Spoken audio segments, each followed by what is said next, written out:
जय श्री राम। हमारा नाम तो सुने ही होंगे, गोपाल। क्या है कि हमारा बचपन से ही शौक रहा है बाल गोपाल बने रहने का, लेकिन हमारी जो लीला है ना, बहुत ही खतरनाक है। अब आप विधि का विधान देखिए।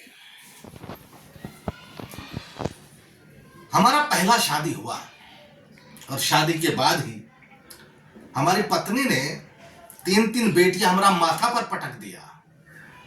बताइए आप, बेटियों से क्या वंश चलता है? उसके लिए तो बेटा ही चाहिए ना जी। हमने सोचा कि वंश बढ़ाने के लिए क्या किया जाए, तो हमने अपने कदम आगे बढ़ाए तो दूसरी शादी कर ली। अब दो लल्ला है वंश बढ़ाने के लिए। इधर हमारी पत्नी को लगता है कि वो हमें अपना इशारा पर नचा रही है। अब हम भी कहां बुरा मानते हैं भाई। है? क्या है ना कि बीवी खुश तो बेटे खुश, और बेटों से ही तो हमारी दुनिया है। हालांकि मैं उम्र के तीसरे पड़ाव पर हूं, लेकिन क्या करें, दिल अभी भी बच्चा है।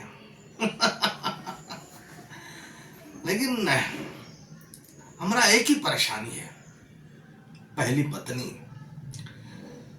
क्या है ना कि हम उसे अपनी जिंदगी से दूध में से मक्खी के जैसा निकाले और फेंक तो दिए, लेकिन वो अभी भी अपनी 3 बेटियों के साथ हमारे जी का जंजाल बनी हुई है। जब देखो तब हमारे कान के पास आकर मधुमक्खी के जैसा भन्न भन्न करती रहती है।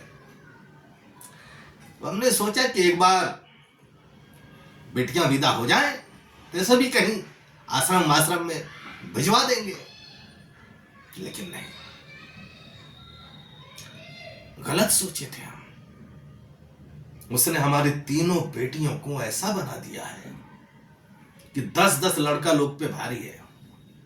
ऊपर से हमारी सबसे कीमती जमीन पर अपने नाम का खूंटा गाड़ कर बैठ गई है।